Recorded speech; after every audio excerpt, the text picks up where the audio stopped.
ആലുവയിൽ ചൂട് കനത്തതോടെ മുന്നറിയിപ്പുമായി പോലീസ്. കുട്ടികളെ തനിയെ കാറിൽ ഇരുത്തിപ്പോയാൽ കനത്ത പിഴ. പൊതുജനങ്ങൾ ജാഗ്രത പാലിക്കണമെന്നും അധികൃതർ ഓർമ്മിപ്പിച്ചു.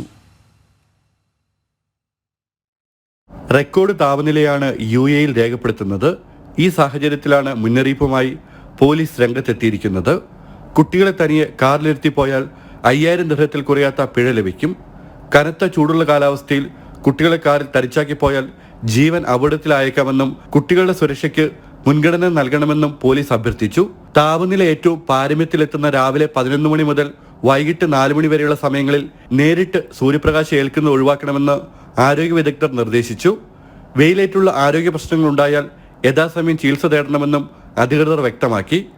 ഈ വർഷത്തെ രാജ്യത്തെ ഏറ്റവും ഉയർന്ന താപനിലയായി 51.6 ഡിഗ്രി സെൽഷ്യസ് ഇന്നലെ അലൈനിലെ സെയ്ഹാനിൽ രേഖപ്പെടുത്തി. 22 വർഷത്തിനിടെ മെയ് മാസത്തിൽ രേഖപ്പെടുത്തിയ കൂടിയ ചൂടാണിതെന്ന് ദേശീയ കാലാവസ്ഥാ നിരീക്ഷണ കേന്ദ്രം അറിയിച്ചിരുന്നു. ജനം, ദുബായ്.